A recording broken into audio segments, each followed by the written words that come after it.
Hi friends. So ఇదైతే సినీ తోటండి మాది.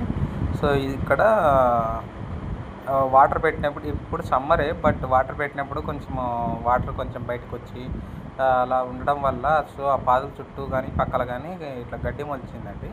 So ఆ గడ్డికైతే నేను స్ప్రే చేయడానికి వచ్చానండి, గడ్డి మందు కొట్టడానికి. సో గడ్డి మందు కొట్టడం వల్ల ఏమంటే అదంతా బాగా ఎండిపోతుంది. సో ఆ పాదుల్లో అంతా కూలోళ్ళని పెట్టి లేబర్స్ని పెట్టి తీపియాలంటే చాలా కాస్ట్ అవుతుంది. సో అందుకనేసి ఈ సమ్మర్ కదండి, సమ్మర్లో కూడా ఎవరు అంటే 12 పైన ఉండరు. సో ఎక్కువ ఎండకు కూడా మనకు ఉంచబుద్ధి కాదు. సో అందుకనేసి నేనైతే ఈ గడ్డి మందు కొడుతున్నాను.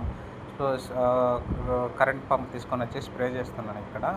సో మీరైతే చూడొచ్చు, మధ్యలో కొంచెం కొంచెం గడ్డి ఉంది కదా. సో మళ్ళీ మళ్ళీ వాటర్ ఇవ్వడం వల్ల ఏమవుతుందంటే ఇడ్చడం వల్ల సో ఆ గడ్డి అనేది కొంచెం పెద్దగా అలానే అయిపోతుంది. అందులోనూ వాన పడిందండి, వర్షం పడింది కాబట్టి మధ్యలో కూడా సో నెమ్మ అనేది భూమిలో ఉంటుంది కాబట్టి అది పెద్దగా అవుతుంది. మళ్ళీ ఇత్తనాలు పడితే ప్రాబ్లము, గడ్డి పెద్దగా అయినా కూడా మందు అనేది ఎక్కువగా కొట్టాలనేసి ఇట్లా చిన్నగా ఉన్నప్పుడు స్ప్రే చేస్తున్నాను. సో చాలామంది రైతులు ఇలానే చేస్తారండి, గడ్డి మందు కొడతారు.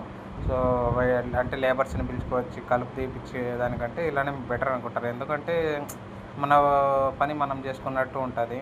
వాళ్ళని పిలిచేకి మళ్ళీ వాళ్ళని పని చేస్తూ ఉంటే చూపెట్టుకునేకి అంతా టైం ఎక్కువ పడుతుంది, ఆ కాస్ట్ అవుతుంది ఎక్కువ. సో అందుకని నేనైతే ఇక్కడ ఎమర్జెన్సీ స్ప్రే చేస్తున్నాను. ఎమర్జెన్సీ అంటే ఇట్లా మందు కొట్టిన వెంబటనే ఒక 1 డేకు మ్యాక్స్ టు మ్యాక్స్ 1 డేకి అంతా సో అంతా చచ్చిపోతుంది.